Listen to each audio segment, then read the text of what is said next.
We often see treating teen depression as a single goal, recovery. But for up to 70% of teens who get better, that's just the start of a dangerous cycle. This isn't a brief struggle. Untreated, a single episode can last for up to 2 years. And while nearly everyone recovers at first, almost half will face depression again. So what does this data mean? We'll break down the timeline, what treatment works, and how to stop the cycle. The problem begins with a fundamental misunderstanding. This is not just teen moodiness, it's a medical condition. In fact, for teens, depression often doesn't look like sadness. Instead, watch for persistent irritability, anger, or reckless behavior. When these signs are mistaken for bad behavior, we lose critical time, and an episode can drag on for months, even years. The data is stark. 96% recover from their initial episode, but a staggering 50 to 70% will relapse within 5 years. And for females, that recurrence risk jumps to 57%, far above the 33% for males. This cycle is more than an emotional struggle. Why does a depressive episode in the teen years cast such a long shadow over their adult life? The reason is that adolescence is a period of intense developmental wiring. Depression steals the focus needed to build core life skills. This is why depression starting in the teen years leads to worse adult outcomes than depression that starts in childhood. The timing is worse. The report shows it's a strong predictor for a cascade of adult problems, like higher rates of anxiety and substance use disorders. The impact goes beyond mental health, predicting future challenges like unemployment and even physical health problems. The stakes couldn't be higher. So, what does the evidence show is the most effective way to intervene and change these outcomes?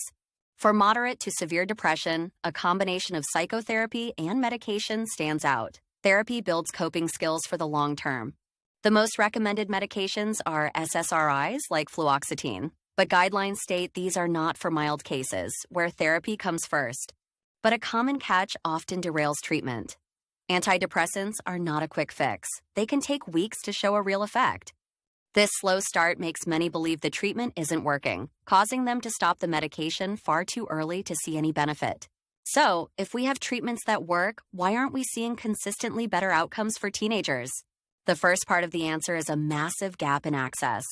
Over 60% of U.S. teens with mental health needs face difficulty getting care. But even when care is available, a bigger barrier often exists: what's happening inside the teenager's own mind. Many teens believe they should handle problems alone. This internal stigma is one of the biggest roadblocks to starting recovery. But the report reveals something even more complex. For preventing relapse, it's not just what treatment you get, but when you get it. We know combined treatment helps people get better. But is there a more powerful way to sequence it to help them stay better? Here's a breakthrough finding. Using cognitive behavioral therapy alongside medication is highly effective for preventing relapse. Remember that shocking 70% relapse rate from the beginning? This strategy directly targets that number. The goal isn't just recovery, it's resilience. This creates a new roadmap. Intervene early to protect development, use medication to stabilize, then add therapy to build preventative skills. This evidence-based approach offers real hope. So, what is next in improving treatment? New treatments are continually being researched, offering more tools for the most difficult and persistent cases of depression.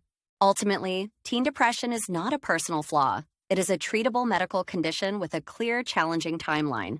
The key takeaways are clear. Relapse is the main enemy. Long-term outcomes are at stake, and strategic treatment is our best weapon. The goal must shift from just getting better to building lasting resilience. Understanding this timeline is the first step to finally breaking the cycle.